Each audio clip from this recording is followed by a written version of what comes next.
हम सब online shopping करते हैं, है ना? लेकिन क्या कभी सोचा है कि जब हम उस बाय नाउ बटन पर क्लिक करते हैं तो पर्दे के पीछे असल में होता क्या है? आज हम इसी ई कॉमर्स की दुनिया के आर्किटेक्चर यानी इसकी पूरी बनावट को समझने वाले हैं। सोचिए, हम सब ने कितनी ही बार ऑनलाइन शॉपिंग की होगी, पर उस एक क्लिक के पीछे क्या होता है? क्या ये कोई जादू है? नहीं, ये जादू नहीं है, बल्कि टेक्नोलॉजी का एक जबरदस्त कमाल है।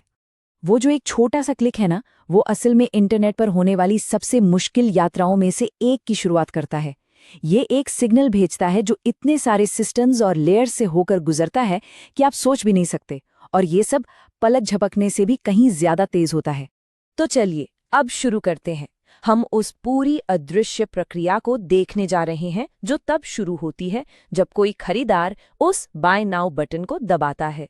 ये जो आर्किटेक्चर डायग्राम दिख रहा है, ये हमारी इस पूरी यात्रा का नक्शा है। ये हमें बताएगा कि हमारा भेजा हुआ रिक्वेस्ट कहाँ से शुरू होता है, किन किन रास्तों से जाता है और फिर वापस कैसे आता है। मतलब ये पूरी कहानी को समझने में हमारी मदद करेगा। तो किसी भी बढ़िया ई कॉमर्स प्लेटफॉर्म की नींव जो है वो उसकी 3 लेयर वाली बनावट पर टिकी होती है। चलिए देखते हैं कि ये 3 लेयर्स क्या हैं और ये काम कैसे करती हैं।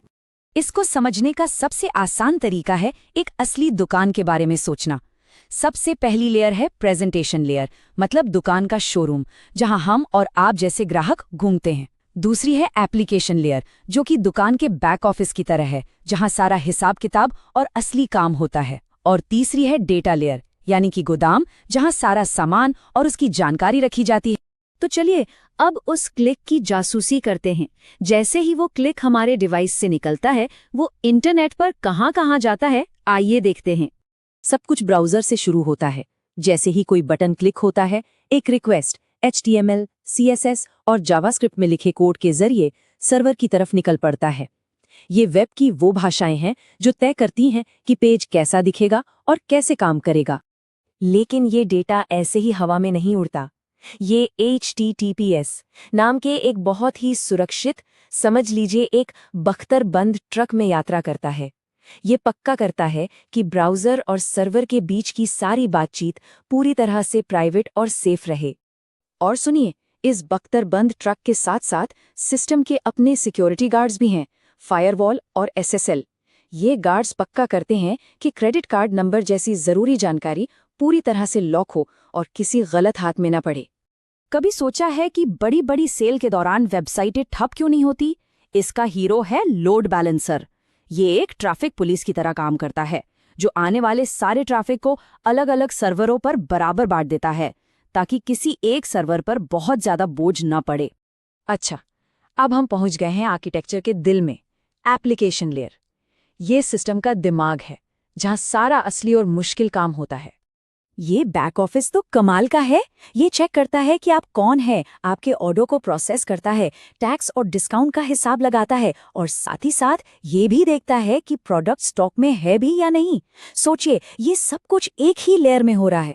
लेकिन देखिए, कोई भी स्टोर अकेला काम नहीं कर सकता। उसे पेमेंट और शिपिंग जैसी बाहरी सर्विसेज से बात करनी पड़ती है। यहीं पर APIs काम आते हैं। इन्हें खास कुरियर सर्विस की तरह समझिए, जो स्टोर के दिमाग और बाहरी कंपनियों के बीच मैसेज लेकर आते जाते हैं। ये एक पुल की तरह है। और ये रहे कुछ असली दुनिया के उदाहरण।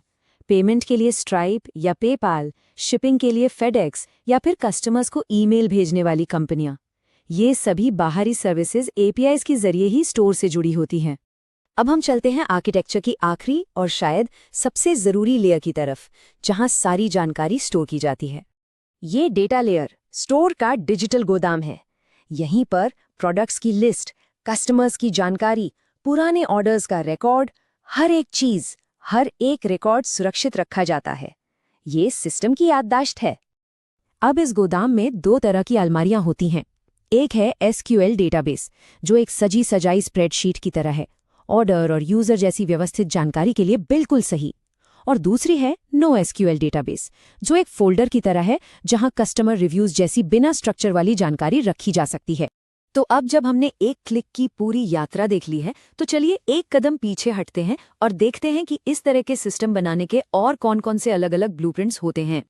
ये समझना जरूरी है कि ये 3 लेयर वाला मॉडल एक बेसिक आइडिया है, कोई पत्थर की लकीर नहीं। आर्किटेक्ट्स अपनी ज़रूरत के हिसाब से इस इमारत को अलग-अलग तरीकों से बना सकते हैं। यहाँ 3 पॉपुलर तरीके हैं। मोनोलिथिक, एक ऑल इन वन पैकेज की तरह है जो छोटे स्टार्टअप्स के लिए बढ़िया है। माइक्रो सर्विसेज बड़ी कंपनियों के लिए है, जहां हर काम के लिए एक अलग मिनी ऐप होता है। और हेडलेस उन लोगों के लिए है जो एक ही दुकान को वेबसाइट, ऐप और स्मार्ट वॉच सब पर चलाना चाहते हैं। इसमें सबसे ज्यादा फ्लेक्सिबिलिटी मिलती है। तो सबसे जरूरी बात क्या है? यही कि एक छोटे से क्लिक के पीछे एक बहुत बड़ा अदृश्य सिस्टम काम कर रहा है। एक ऐसा इकोसिस्टम जिसे स्पीड, सिक्योरिटी और बड़े पैमाने पर काम करने के लिए डिजाइन किया गया है, ताकि हमें एक बेहतरीन शॉपिंग एक्सपीरियंस मिल सके। और जाते जाते एक सवाल, जैसे जैसे टेक्नोलॉजी, वॉइस शॉपिंग और स्मार्ट वॉच की तरफ बढ़ रही है, इन डिजिटल ब्लूप्रिंट्स को भविष्य के लिए कैसे बदलना होगा? ये एक ऐसा सवाल है जो आने वाले सालों में ई-कॉमर्स की दुनिया को एक नया आकार देगा।